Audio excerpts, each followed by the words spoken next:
warahmatullahi wabarakatuh. Perkenalkan, nama saya Ainin Rahmasari dari kelas 7A Akuntansi Manajerial. Di video kali ini, saya akan membahas tentang konsep informasi akuntansi penuh. Yuk kita simak materinya. Yang pertama adalah pengertian akuntansi.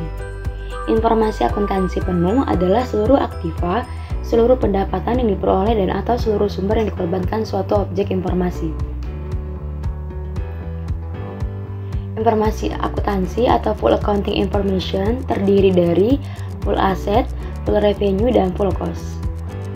Full cost merupakan salah satu unsur dari full accounting information. Total biaya yang bersangkutan dengan objek informasi. Jika objek informasi adalah produk, maka full cost merupakan total biaya yang bersangkutan dengan produk tersebut. Dan full costing merupakan salah satu metode penentuan cost produk yang membebankan seluruh biaya variabel maupun tetap.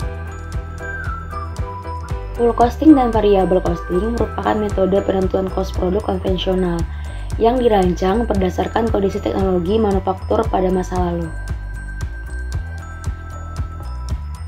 Berikut adalah full cost dalam pendekatan full costing, di mana biaya bahan baku ditambah biaya tenaga kerja langsung ditambah BOP variabel ditambah BOP tetap sama dengan biaya bahan baku, BTKL, BOP variabel, BOP tetap ditambah biaya administrasi dan umum ditambah biaya pemasaran sama dengan biaya bahan baku, BTKL, BOP variabel, BOP tetap, biaya administrasi dan umum, biaya pemasaran. Selanjutnya adalah beda unsur biaya produk pendekatan full costing, variabel, dan ABC. Di mana untuk tujuan untuk conventional costing method yaitu inventory valuation dan activity based counting yaitu product costing. Untuk lingkup konvensional di tahap produksi dan activity based costing di tahap desain, tahap produksi, dan tahap dukungan logistik. Untuk fokus di conventional costing, biaya bahan baku, biaya tenaga kerja langsung, dan untuk activity based counting di biaya overhead pabrik. Untuk periode conventional costing method di periode akuntansi dan activity based counting di daur hidup produk. Dan untuk teknologi inventory yang digunakan, conventional costing yaitu metode manual dan activity based costing yaitu komputer telekomunikasi. Berikut adalah full cost dengan pendekatan variable costing, di mana biaya bahan baku ditambah BTKL ditambah BOP variabel sama dengan biaya bahan baku, BTKL, BOP variabel ditambah biaya administrasi dan umum variabel ditambah biaya pemasaran variabel ditambah BOP tetap ditambah biaya administrasi dan umum tetap ditambah biaya pemasaran tetap sama dengan biaya bahan baku, BTKL, BOP variabel, biaya pemasaran variabel, biaya administrasi dan umum variabel, BOP tetap, biaya administrasi dan umum tetap, dan biaya pemasaran tetap.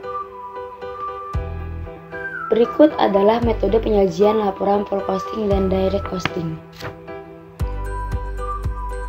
di mana untuk penentuan harga pokok produksi pada full costing yaitu biaya bahan baku, biaya tenaga kerja langsung, biaya overhead pabrik tetap, biaya overhead variabel pada harga pokok produk.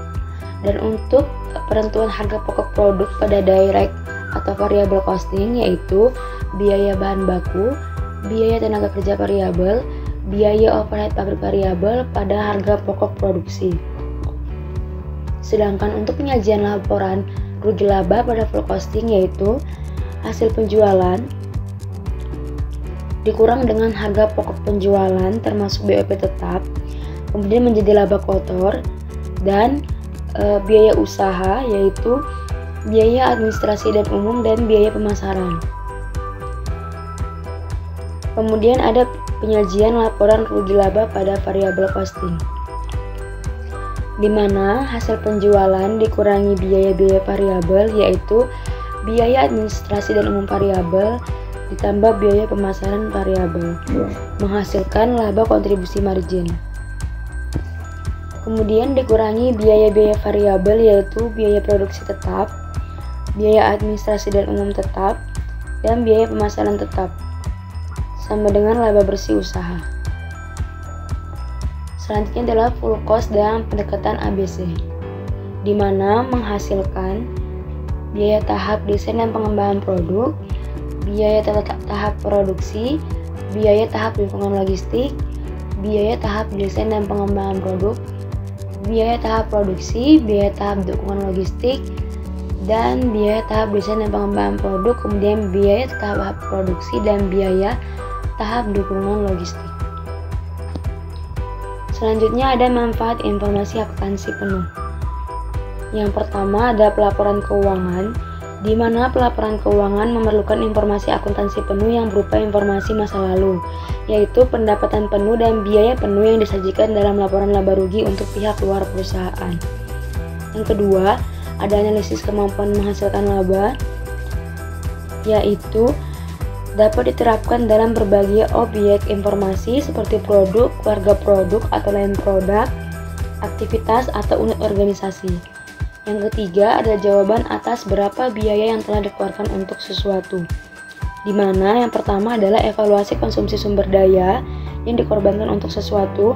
Yang kedua, penyediaan informasi untuk memungkinkan manajemen. Yang ketiga, pengambilan keputusan membeli atau membuat sendiri. Yang keempat, penentuan harga jual produk atau jasa. Yang kelima, penyediaan kemudahan dalam penghilangan pemborosan.